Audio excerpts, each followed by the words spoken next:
بسم اللہ الرحمن الرحیم۔ السلام علیکم۔ آج میں آپ کو پتے کی پتھری بننے سے بچنے کا ڈائٹ بتاؤں گا۔ جن کی بن چکی ہے اس کا تو آپریشن ہی علاج ہے۔ میری جتنی بھی لیکچر ہیں کوشش یہ ہوتی ہے کہ بنے نہ۔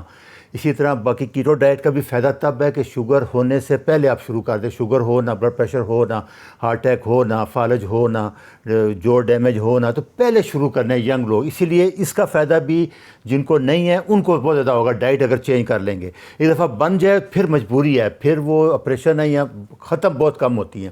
تو پاکستان میں جو ہے 40 سال کی عمر تک 8% لوگوں کو پتے کی پتھری ہوتی ہے، اور 20% ہوتی ہے جب 60 سال کی عمر میں 2-3 گنا بڑھ جاتی ہیں۔ یہ اس کا ریفرنس ہے۔ تو پتے کو انگریزی میں گال بلیڈر کہتے ہیں، پتا ہوتا ہے، اس کے اندر جوس ہوتا ہے، بائل بناتا ہے، یہ پتھریاں ہو جاتی ہیں، اس کی بڑی بڑی ہوتی ہیں، زیادہ تر کولیسٹرول سے بنتی ہے۔ عورتوں میں 3 گنا زیادہ بنتی ہے مردوں کی بنسبت۔ اگر 100 مریض ہیں تو 70 اس میں عورتیں ہوں گی پتھری والی۔ اور دوسرا ایک چیز ہے کہ ابھی تک کوئی میڈیکل دوائی آج تک ایجاد نہیں ہوئی، صرف ٹوٹکے چل رہے ہیں 10-15% رسک پہ، جتنے بھی چل رہے ہیں سارے شوام سے بھی اس کا رزلٹ اتنے اچھے نہیں ہیں، اس کی بھی ضرورت کوئی نہیں ہے۔ یہ دفعہ بن جائے گی تو پھر اس کا علاج یہ ایک آپریشن کر کے پتا نکال دیا جائے۔ پتھری کو نکالیں گے تو دوبارہ بن جاتی ہے، اس لیے وہ آج کل پتا ہی نکال دیتے ہیں۔ تو کوئی دوائی ثابت نہیں ہے، یہ ذہن رکھنا ہے۔ یہ لیور کے نیچے چھوٹا سا پتا ہوتا ہے، پتہ ہوگا، یہ بائل بناتا ہے جوس، جو کہ 400 سے 800 ml ڈیلی بنتا ہے، اور اس میں 400-500 ملی گرام کولیسٹرول نکل جاتی ہے، کولیسٹرول سے بنتا ہے۔ تو اس میں گال بلیڈر صرف سٹور کرتا ہے، یہ چیز سمجھنی ہے۔ گال بلیڈر بائل بناتا نہیں ہے پتا، وہ سٹور کرتا ہے، بنتا ہے لیور میں۔ اس سے اگر نکال دیں گے تو بائل بننا کم نہیں ہوگا، سٹور نہیں ہوگا، وہ اس کا پرابلم ہے۔ وہ میں نے لیکچر نمبر 137 میں سارے بتا دیے ہیں، وہ آپ سن لینا جا کے۔ تو یہ اس کو 20 گنا زیادہ گاڑھا کر دیتا ہے، بائل گال بلیڈر جو ہے یہ اس کو گاڑھا کر دے گا۔ یہ اس کا فنکشن سٹور کرتا ہے اور گاڑھا کرتا ہے۔ جب آپ فیٹ کھائیں گے اس ٹائم یہ سارا ریلیز ہوگا، اور فیٹ کو ہضم کرنے میں بہت ضروری ہے، اس کے بغیر فیٹ ہضم نہیں ہوگا۔ آپ اگر فیٹ نہیں کھائیں گے تو بائل نہیں آئے گا، جمع رہے گا اور پھر پتھریاں بن جاتی ہیں۔ اس کے دو، جیسے میں بتایا کہ فیٹ ابزارپشن کر دیتا ہے، فیٹ سولبل وٹامن ہے A D E K، یہ اس کے بغیر ہضم نہیں ہوں گے، اومیگا 3۔ تو یہ دوسرا، یہ کولیسٹرول ویسٹ ٹاکسک پروڈکٹ، جیسے RBC ٹوٹتے ہیں تو بلوربن وغیرہ ہے، وہ بھی اسی میں نکل جاتے ہیں سارے ویسٹ بھی۔ تو یہ بہت ڈیٹاکسیفائی کرتا ہے، یہ اس کے فائدے ہیں۔ دیکھیں جو ہی آتا ہے فیٹ آئے گا، کنٹیکٹ ہوگا، سارا یہ ڈوڈینم میں آ جائے گا بائل، اور فیٹ کو ہضم کرنے میں کام آئے گا۔ یہ اس کا طریقہ ہے۔ جب تک آپ فیٹ نہیں کھائیں گے یہ کنٹیکٹ نہیں کرے گا، جمع رہے گا، کھڑا رہے گا، تو پھر پتھریاں بن جاتی ہیں۔ اور 95% اتنا امپارٹنٹ ہے، قیمتی ہے، کہ دوبارہ جذب ہو کے دوبارہ چلتا ہے لیور میں، صرف 5% ضائع ہوتا ہے۔ یہ بہت زیادہ اس کے بارے میں سارا جذب ہوتا ہے۔ اور اگر فیٹی لیور ہوگا آپ کا، جیسے کہ ہوتا ہے، تو پھر یہ بہت کم بنتا ہے اور پرابلم آتا ہے، اور کولیسٹرول بھی بڑھ جاتا ہے، کیونکہ زیادہ تر یہ کولیسٹرول سے ہی بنتا ہے۔ یہ اس کا فارمولہ ہے سارا بائل ایسڈ کا۔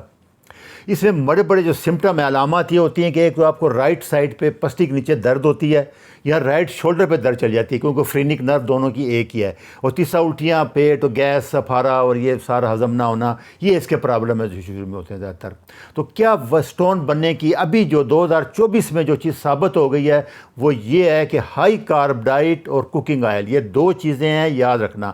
ہائی کارب ڈائٹ، روٹی، چاول اور بوتلیں جوس، شوگر، یہ بڑی وجہ ہے۔ اور دوسرا کوکنگ آئل ہے، یہ بڑی وجہ ہے اس کی۔ اور دوسرا سٹامک ایسیڈیٹی، جیسے میں نے بتایا تھا کہ پروٹین ابزارپشن کے لیے معدے کی تذابیت بہت ضروری ہے۔ تذابیت ہوتی ہے جو ہی وہ معدے سے نکل کے کھانا آتا ہے ڈوڈینم میں، تو وہ سیکریٹ کر دیتا ہے بائل کو۔ تو اگر تذابیت کم ہو گیا، لوگوں کا معدے کا مسئلہ ہوتا ہے یا کیپسول لے رہے ہوتے ہیں، تو پھر یہ بائل نہیں آتا، پھر بھی جمع رہتا ہے، پھر بھی پتھری بننے کے چانس زیادہ ہو جاتے ہیں۔ جیسے جن لوگوں میں تذابیت کم ہو، یہ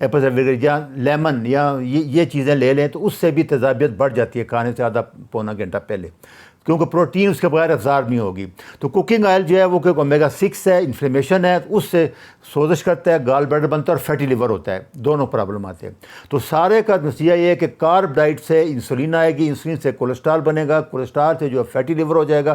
جب فیٹی لیور ہو جائے گا تو پھر وہ کولیسٹرول پورا سیکریٹ نہیں ہوگا، کولیسٹرول بھی بڑھ جائے گا، اور پھر وہ آپ کھا کاربوہائیڈریٹ رہی ہیں، جو گال بلیڈر ہے وہ کنٹیکٹ نہیں ہوگا، بائل خارج نہیں ہوگا، کھڑا رہے گا زیادہ دیر، تو پھر وہ سٹون بن جائیں گے۔ یہ اس کی تھیوری ہے لیٹر جو آئی ہے ابھی۔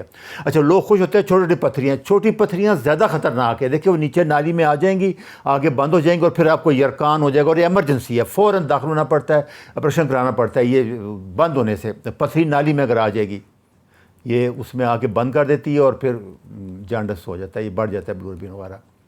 تو اس کو گال بیڈر کو، پتے کو خالی کرنے کے لیے کیا ہے، saturated fat, animal fat best ہے، سب سے زیادہ یہ چربی ہے، جیسے مکھن ہو گیا، گھی ہو گیا، یہ ہے۔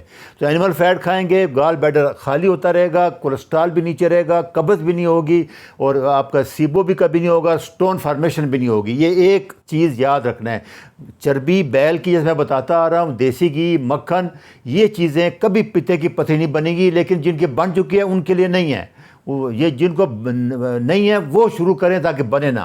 تو یہی سب کہہ رہے ہیں، اگر ہم گوشت کے ساتھ جو چربی کھائیں گے وہ بیسٹ ہے اس کے لیے، پتے کو صاف کرنے کے لیے اور ہاضمے کے لیے، سارے انزائم وٹامن وغیرہ بھی ابزارب ہو جاتے ہیں، اس کے فائدہ ہے۔ کچھ یہ ٹرائل ہو رہے ہیں، سپلیمنٹ وغیرہ کہتے ہیں، سلج جیسے گاڑھا ہو گیا ہے یا سلج ہو سٹون بننے سے پہلے، اس کو فائدہ ہو جائے گا اگر آپ کا بائل ایسڈ وغیرہ لے لیں، 2 کیپسول کھانے سے پہلے لیتے ہیں، کھانے کے بعد بھی لے سکتے ہیں، وٹامن ایبزارپشن بڑھ جائے گی، اور یہ سارے آتے ہیں، اس کے بہت فائدے ہوتے ہیں، گال سٹون نہیں بنتے، جن لوگوں میں کم بن رہے ہوتے ہیں اس کی وجہ یہ ہوتی ہے۔ تو یہ گال بیڈر فارمولہ بھی آتا ہے اس کا، اس میں بھی سب کچھ شامل ہے، یہ سارا ملتا ہے، آکس بائل ہے، ٹوٹکا ہے، یہ سارے یہ اصل میں بائل ایسڈ ہیں، جن میں نہیں ہے یا جن کا پتا نکال دیا گیا ہے وہ بھی یہ لے سکتے ہیں ہاضمے کے لیے۔